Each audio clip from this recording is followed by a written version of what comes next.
दोस्तों, आपके मन में कभी न कभी यह सवाल तो जरूर आया ही होगा कि आखिर मरने के बाद हमारी आत्मा का क्या होता है। क्या वाकई में हमारी आत्मा भूत बन जाती है या फिर किसी दूसरे के शरीर में प्रवेश करती है। आखिर शरीर छोड़ने के बाद आत्मा कहाँ पहुँच जाती है, तो आइए जानते हैं इसके रहस्य के बारे में।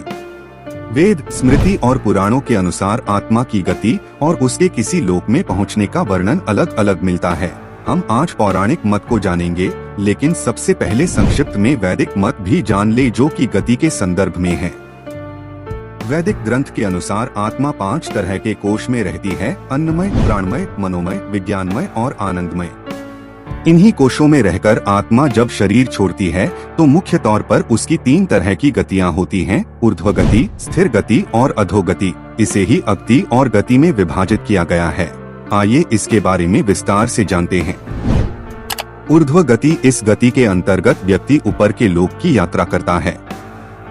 ऐसा वही व्यक्ति कर सकता है जिसने जागृत, स्वप्न और सुषुप्ति में खुद को साक्षी भाव में रखा है या निरंतर भगवान की भक्ति की है। ऐसे व्यक्ति पितृ या देव योनि के सुख भोग कर पुनः धरती पर जन्म लेता है। स्थिर गति, इस गति का अर्थ है व्यक्ति मरने के बाद न ऊपर के लोक गया और न नीचे के लोक में, अर्थात उसे यहीं तुरंत ही जन्म लेना होगा। यह जन्म उसका मनुष्य योनि का ही होगा। अधोगति, जिस व्यक्ति ने किसी भी प्रकार का पाप करके या नशा करके अपनी चेतना या होश के स्तर को नीचे गिरा लिया है, वह नीचे के लोकों की यात्रा करता है। रेंगने वाले कीड़े मकोड़े या गहरे जल में रहने वाले जीव जंतु अधोगति का ही परिणाम है। अब जानिए पौराणिक मान्यता। पुराणों के अनुसार जब भी कोई मनुष्य मरता है या आत्मा शरीर को त्याग कर यात्रा प्रारंभ करती है, तो इस दौरान उसे 3 प्रकार के मार्ग मिलते हैं। उस आत्मा को किस मार्ग पर चलाया जाएगा, यह केवल उसके कर्मों पर निर्भर करता है। ये 3 मार्ग हैं: अर्ची मार्ग, धूम मार्ग और उत्पत्ति विनाश मार्ग। अर्ची मार्ग ब्रह्मलोक और देवलोक की यात्रा के लिए होता है, वहीं धूम मार्ग पितृलोक की यात्रा पर ले जाता है और उत्पत्ति विनाश मार्ग नरक की यात्रा के लिए है। हालांकि सभी मार्ग से गई आत्माओं को कुछ काल भिन्न भिन्न लोक में रहने के बाद पुनः मृत्यु लोक में आना पड़ता है। अधिकतर आत्माओं को यहीं जन्म लेना और यहीं मरकर पुनः जन्म लेना होता है।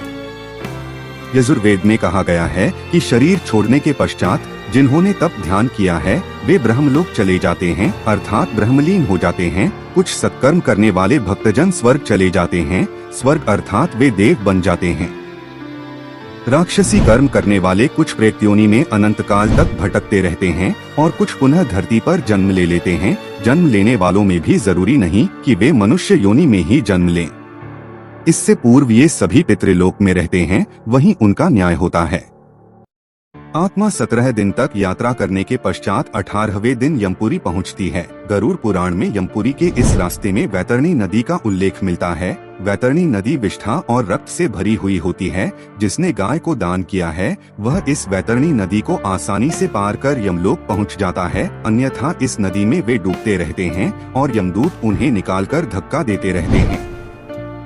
यमपुरी पहुंचने के बाद आत्मा पुष्पोदका नामक एक और नदी के पास पहुंच जाती है, जिसका जल स्वच्छ होता है और जिसमें कमल के फूल खिले रहते हैं। इसी नदी के किनारे छायादार बड़ का एक वृक्ष है, जहां आत्मा थोड़ी देर विश्राम करती है। यहीं पर उसे उसके पुत्रों या परिजनों द्वारा किए गए पिंडदान और तर्पण का भोजन मिलता है, जिससे उसमें पुनः शक्ति का संचार हो जाता है। यमलोक के 4 द्वार है। 4 मुख्य द्वारों में से दक्षिण के द्वार से पापियों का प्रवेश होता है। यम नियम का पालन नहीं करने वाले निश्चित ही इस द्वार में प्रवेश करके कम से कम 100 वर्षों तक कष्ट झेलते हैं। पश्चिम का द्वार ऐसे जीवों का प्रवेश होता है जिन्होंने दान पुण्य किया हो, धर्म की रक्षा की हो और तीर्थों में प्राण त्यागे हो।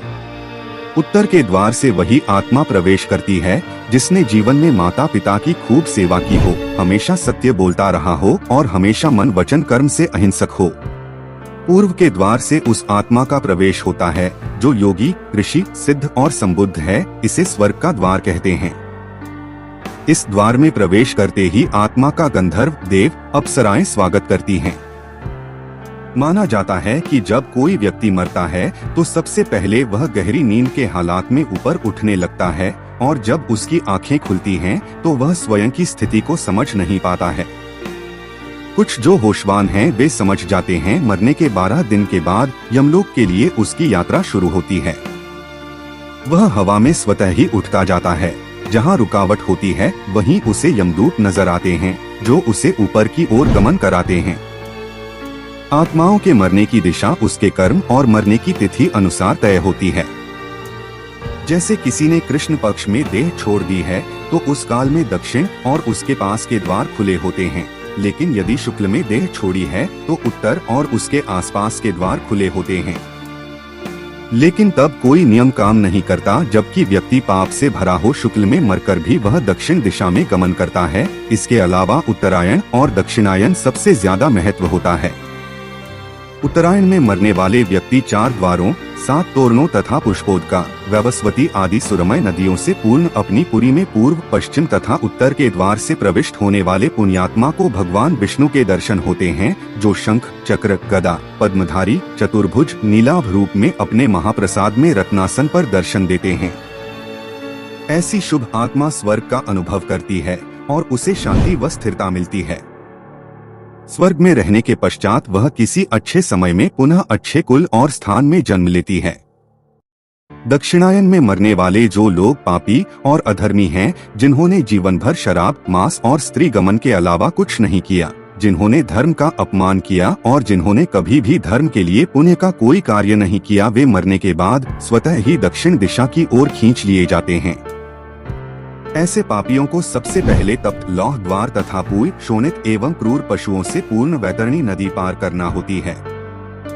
नदी पार करने के बाद दक्षिण द्वार से भीतर आने पर वे अत्यंत विस्तीर्ण सरोवरों के समान नेत्र वाले, धूम्रवर्ण, प्रलय मेघ के समान गर्जन करने वाले, ज्वालामय रोमधारी, बड़े तीक्ष्ण प्रज्वलित दंतयुक्त, सणसी जैसे नखों वाले, चर्म वस्त्रधारी, कुटिल भ्रिकुटी भयंकरतम वेश में यमराज को देखते हैं। वहाँ घोरतर पशु तथा यमदूत उपस्थित मिलते हैं। यमराज हमसे सदा शुभ कर्म की आशा करते हैं, लेकिन जब कोई ऐसा नहीं कर पाता है तो भयानक दंड द्वारा जीव को शुद्ध करना ही इनके लोक का मुख्य कार्य है। ऐसी आत्माओं को यमराज नरक में भेज देते हैं।